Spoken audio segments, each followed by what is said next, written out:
Hello ladies and gentlemen, Roger Daniel here for the Magnificent World of Toys. Today I'm here with my friend Travis from the Enemy Planet, and we are actually at a very cool place. We're here at Scrooze Toys. We're like in an industrial area in the city of Santa Fe Springs, which is literally like a stone throw away from my home. And it's just so unbelievable knowing that a place like this is so nearby. We've done a brief walkthrough. We've kind of traversed the aisles here. I mean, What do you think? For those who don't know, Scrooze is a longtime fixture in the Southern California and beyond toy collector, action figure, extraordinaire community. He's been doing this for literally decades. And what he has here is not so much of a store, more of a warehouse that he invites people to on appointment-based basis. And there is stuff here that neither of us has seen before. Again, we've been doing this for decades. We've seen a toy or two. There are some items here that are promotional items for different shows from, say, the 80s, the 90s, that hardcore collectors don't even have because there were only maybe 10 of them made. Some just absolutely astounding action figures in the box, out of the box, whatever you're into. If you like vintage toys, if you like modern toys, if you like retro, Scrooze's warehouse here is an amazing place to step into and spend a little time to look around, and we're going to do that with you.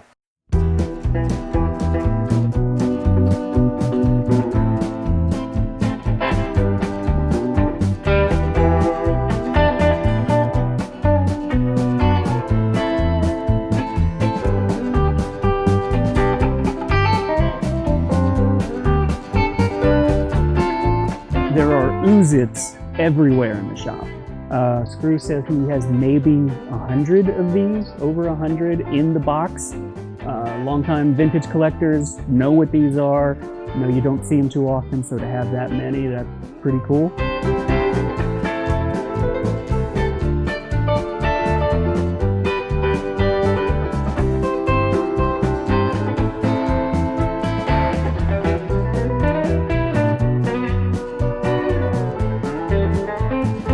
One thing that's caught my eye right off the bat is this Computer Warriors Pepsi can. Now, so this came out like late 80s, early 90s, and it's interesting because actually around the early 90s, these things were starting to go on clearance.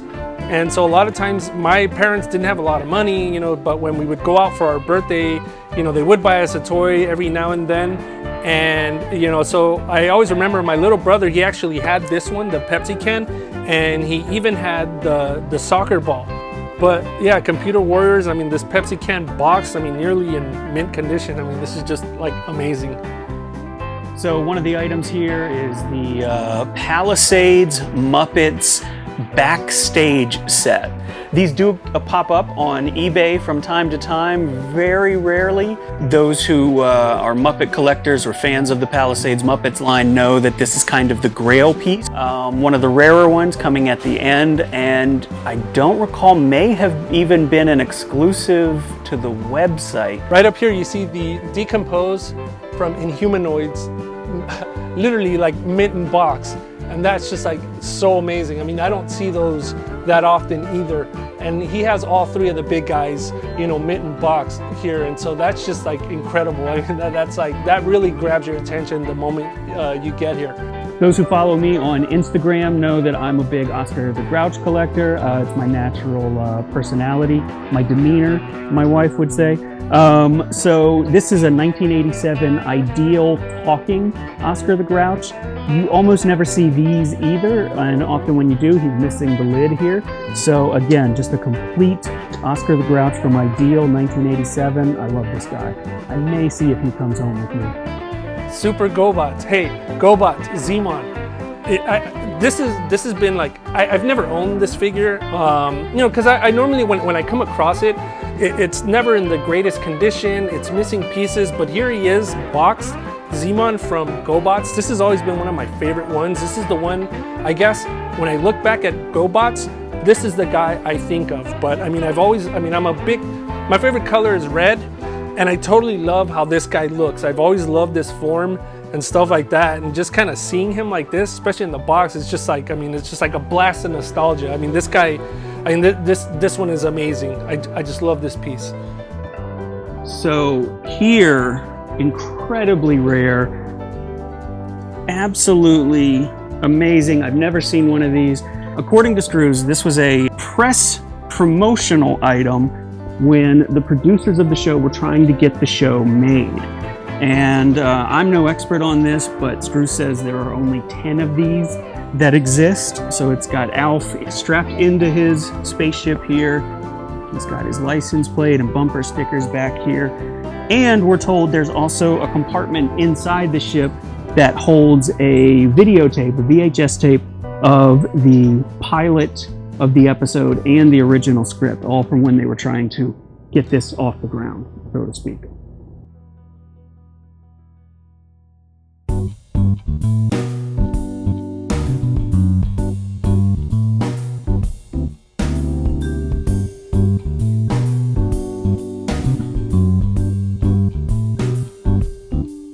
Scrooze, you're setting up a case. This is a new case you just got in. You're putting some goodies in it. A lot of things here, very randomly assorted. It's fantastic to look at, but I can't pick the rhyme and reason. What's your rationale for how you put things together? However it comes in, like per stage, you know? Yeah. I buy things how I'm feeling. So, like that case over there is mostly like horror serial killer stuff. So in there's a John Wayne Gacy autograph print that he did a month before he was executed. Weird stuff, I know, but the robots are pretty specific. Like I bought all those like in the early 90s. I was crazy for robots. And then everything else just wherever it fit. For a couple of years, I was selling things per case.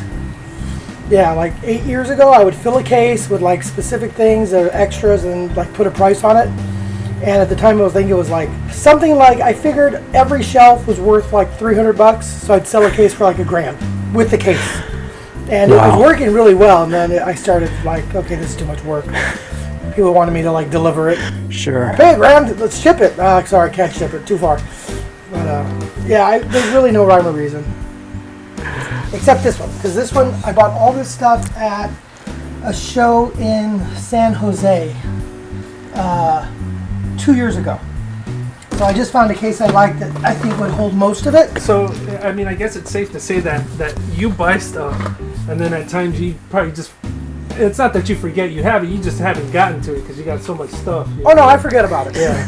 Like, I didn't remember this one until you guys said, I saw you going through a bin in the back.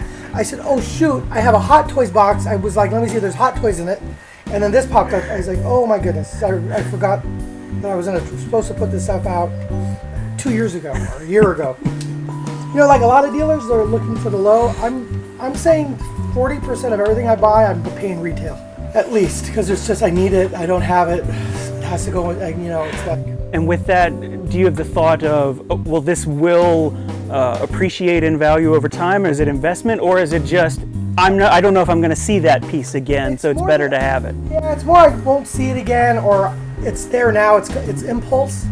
I don't buy anything with the idea it's going to be worth more, because inherently in this business or doing this kind of thing, it's always worth more at some level. Right. Unless you're, you know, buying Beanie Babies, which I have a ton of Beanie Babies. I bought them 2 years ago. I went to a guy's house. That's warehouse number 2. Dude, that's storage number 12 of stuff that will never sell. But I bought 2,300 Beanie Babies at $0.25 a piece, thinking I was sitting on a gold mine. I'm going to go to a show. I'll put them out for $2. I'll clean up. Took it to the Super Toy Show in San Jose. Had them out. Big table. Paid for the extra table for all the Beanie Babies.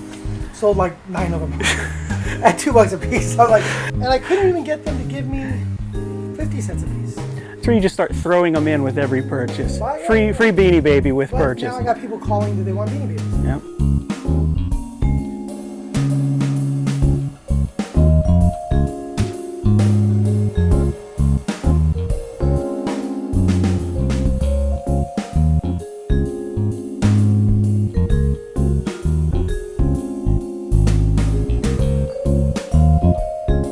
Yeah, this is one of my favorite things ever. That's a great set. Not that it's like, I guess it's kind of rare, but it's not because it's rare or anything. It's just I saw the movie when it came out in Pasadena with my family. It was like a group of like 30 people. Like everyone went to the opening of this thing in Pasadena. Saw it, freaked out, didn't bathe for a week. Went back to see it again. Didn't bathe for another week. It was like, it captured my imagination. Like, I loved it. Loved it. I like Jaws. People are going to hate me. I like Jaws more than Star Wars. Pat Jankowitz. He writes for a couple of horror magazines. He wrote a companion for the Jaws book. It's called the Jaws Companion. And we drove from here to Seattle for Emerald City Con. Or actually, that trip was a Mad Monster. Drove there for the show. And we spent 18 hours discussing Jaws, nonstop. With my father driving, my wife asleep, and 2 kids in the back yelling, "It's stupid!" I was like, it's not. It's a giant shark that eats everything. And so me and Pat talked literally for 18 hours about how awesome the movie was. So yeah, that's one of my favorites. Love that thing.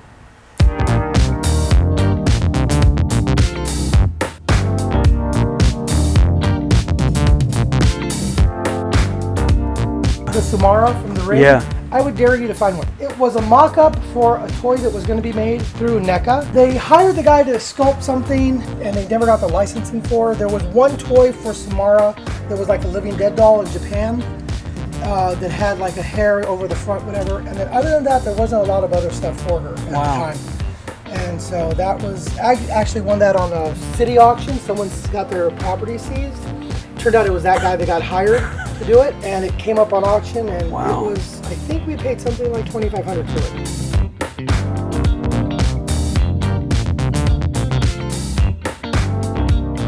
it. We've seen amazing things. I mean, tons of vintage stuff. I mean, the key word here is vintage, and he prides himself with a lot of this amazing vintage stuff. And so I see Batman stuff, Masters of the Universe stuff, Transformers, Godzilla, Gremlins, horror, music, gosh, yeah. There's tons of imported stuff. I mean, there's original artwork, movie posters, memorabilia. Resin figures.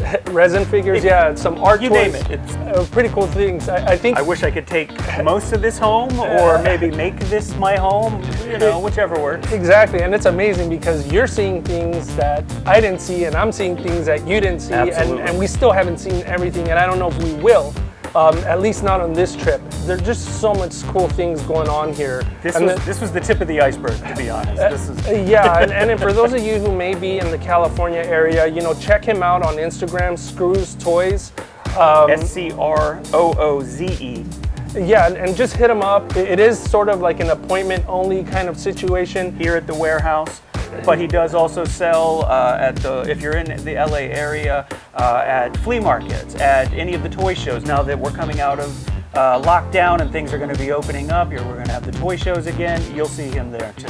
Yeah, and I also believe he buys stuff. So those of you looking to sell collections, you may want to hit him up. Travis, it was fantastic. I mean, we had a good time, and I'm like, you know, we got to come back. Absolutely. I mean, there's just too much cool stuff to see. It's so many great things to discover, and he's a great overall dude. I mean, he's just very welcoming and just a lot of fun. And I enjoyed hearing his stories and all that. So it's really cool. So, well, thank you once again for joining us. This was Roger Daniel for The Magnificent World, and I'm Travis from The Enemy Planet. And you can find Travis where? On Instagram at The Enemy Planet. And you know me, well, you're obviously here, The Magnificent World of Toys. You know, check me out on Instagram and stuff as well. And we look forward to seeing you soon. Thank you.